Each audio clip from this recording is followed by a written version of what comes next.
Assalamualaikum, hello beautiful family, how are you all today? Welcome back to my channel. This is Yasmin, the PNF World, and today videos guys, mag-arrange tayo ng dining table and para sa aking asawa kasi birthday niya today. Mag-prepare lang ako ng kunting pagkain na pagsasaluhan naming isang pamilya and may dalawang family na friends namin na pupunta for dinner today. So magluluto ako, ipapakita ko rin kung paano ko lutuin ang mga foods na prepare ko. Kunti lang siguro, may mga iba't ibang pagkain na pagsasaluhan namin. So ito guys, ito yung table na ipalaki ko muna kasi more than 8, mga 15 or more siguro na tao ang pupunta. So ito yung dining table ko na 8-seater lang. So palakihin ko itong table para magiging 8-seater, para pwede yung 8 tao na uupo. Yung mga bata ay uupo na lang sila sa island table ko. So ito yung i-prepare ko. Prepare ko yung mga lagyan ko siya today ng tablecloth para naman bonggang tignan. And tapos pagkatapos nito guys, magluluto ako ng mga, i-prepare ko yung mga pagkain na para sa amin for today. So let's see guys, and hope you guys enjoy this video and keep watching. And before ako magluluto guys, thank you very much sa mga taong sa mga friends natin dyan na laging sumusuporta sa ating munting channel, and laging yung mga nagko-comments, maraming salamat. Pasensya na kayo guys kung hindi ako nakakapag-reply agad kasi busy si Mami Yasmin, dahil sa alam niyo naman may mga bata na nag-school, so mahirap sa akin yung sa umaga kasi nagdara-drop ng iba't ibang school, and then magpipick up ulit sa hapon. So kahit malaki na yung mga dalawa kasi mga high school na sila, kaso ayaw nilang ano ba yun, ayaw nilang lalakad kahit medyo hindi naman masyadong malayo, malapit lang, mga 15-20 minutes siguro ang lalakad, pero ayaw nila kasi lalo na these days, ang lamig dito sa UK guys, umuulan, nag-i-snow, ay nako, ang lamig talaga. So maraming salamat sa inyong lahat, sa mga sumusuporta sa aming channel, maraming salamat. So tatapusin ko ito guys, and ipapakita ko rin sa inyo kung paano ako mag-prepare ng mga food. So stay with us guys, and bago ang lahat, maraming salamat.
So ayan, tapos ko nang mag-decor.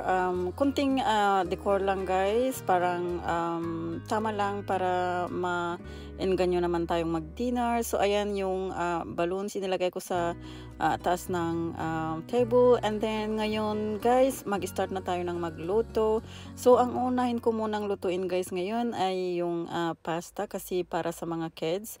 Kasi may mga kids, maraming kids na pupunta. So, ito ang kanilang pagkain na lulutuin ko. So, ito yung chicken na breast chicken. Tapos, iniwa-hiwa ko siya ng slice na manipis. Tapos, ito ipiprito natin, guys, hanggang maging maluto siya. And then, so as you can see now, guys, luto na yung chicken.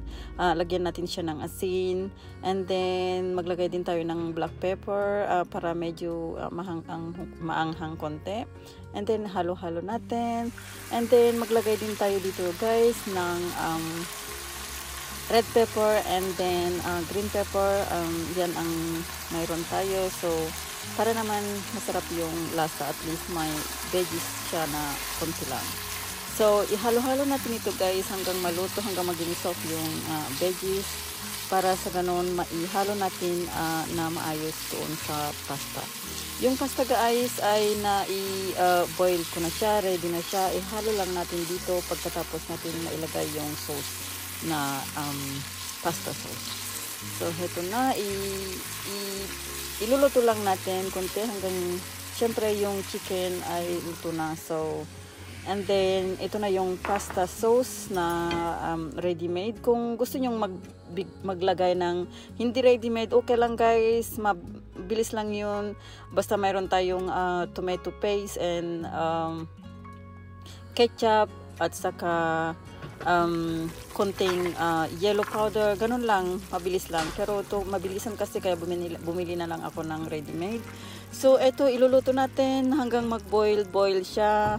Tapos lalagyan na natin siya ng mga asin kung gusto pa natin, kung okay na yung sauce niya. Ayan, inihalo ko na yung binoiled ko na pasta, guys. Halo-halo lang natin kasi luto na ito. Konting halo lang. Masarap siya, guys. Hindi masyadong spicy kasi yung mga bata ang kakain.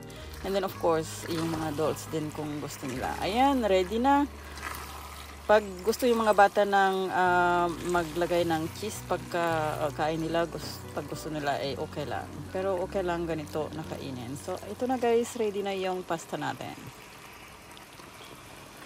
Ayan, ganda ng kulay, di ba?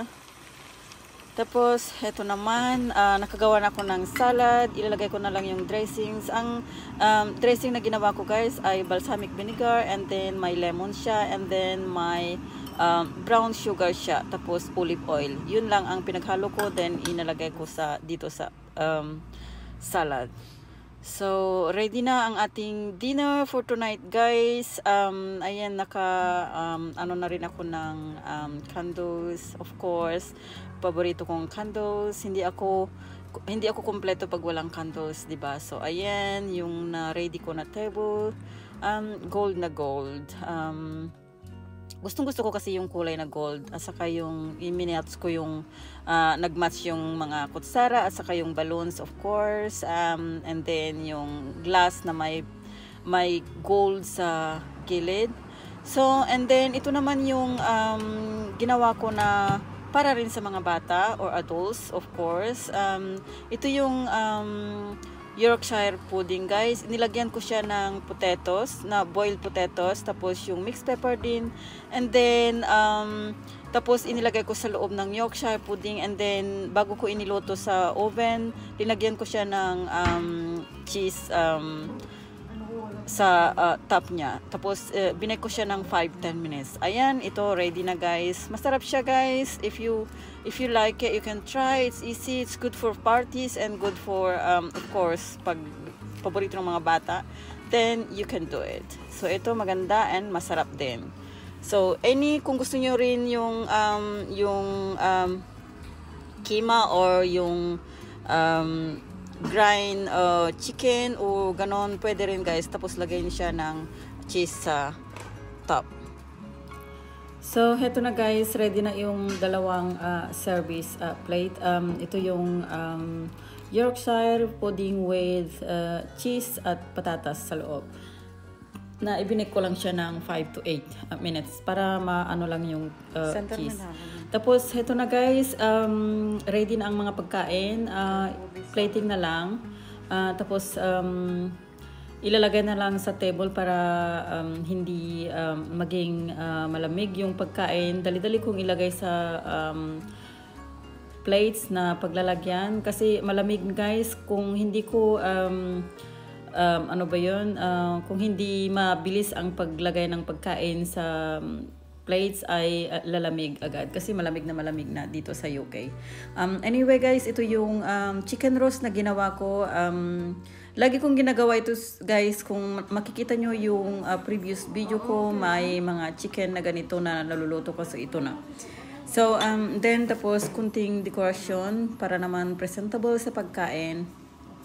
So ito na, ready na guys. And then tapos ang isusunod natin dito ay yung chicken tikka na ginawa ko rin. Tapos ito rin yung chicken tikka na lagi kong ginagawa guys. So mayroon din akong video na ganito with recipes I think. So ito na yung ginawa kong chicken tikka na i-frinay ko lang siya na konti sa pan. Tapos inilagay ko siya sa oven for 10-15 minutes para kasi linuto ko na bago dumating yung mga bisita, kasi alam mo naman mahirap lutuin ito kasi sa pan ko siya linuto, hindi sa oven. Kaya linuto ko ito bago sila darating, and then nilagyan ko siya ng aluminum foil, and then I put it in the hot oven for 20 minutes. Kaya heto guys, mainit pa at umuusok pa. So kunting decoration ulit sa top ng chicken tikka, and then ilalagay na natin dito sa table.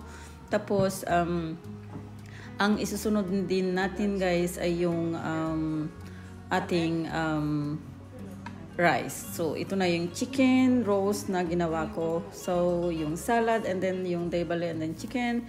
And then ito rin yung ginawa kong chicken masala, chicken tikka masala guys. It's easy to cook, and one day I will give you the recipe, or I will cook one day again and then I will give you the recipe kasi nagmamadali akong magluto guys at wala akong taga video.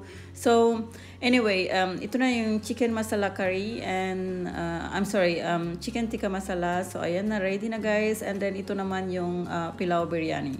So not biryani, not pilau, yung pilau biryani siya. So ito yung rice with the chicken, and then tapos dalawang plato na malalaki ang lalagyan ko para hindi na kami didisturbuhan pag kakain, kasi magkakasama na kami sa table, kasi yung mga bata dito sila sa island table sila kakain, so yung mga adults doon sa table. So tapos kunting decoration guys, inubos ko na yung coriander, dapat mayroon pa, kaso nga lang yung itlog na lang pang decoration ko, at saka yung fried onions. So heto na guys, tapos na, and then ready ng pagkain. Nandito na ang ating bisita, and mainit-init pa. So ito yung kunting okasyon natin sa birthday ng aking asawa, and maraming salamat sa inyong lahat sa panonood. Hope you enjoyed guys this video, and then heto na, lahat kumakain na kami, and then maraming salamat kayo sa panonood, and then sa susunod ulit, and please like and share and comment and subscribe guys. So heto na, yung cake na ay nabulo na si asawa ko, and then tapos na itong video guys, and maraming salamat sa inyong lahat sa panonood, and magkita-kita ulit tayo sa next video. Bye!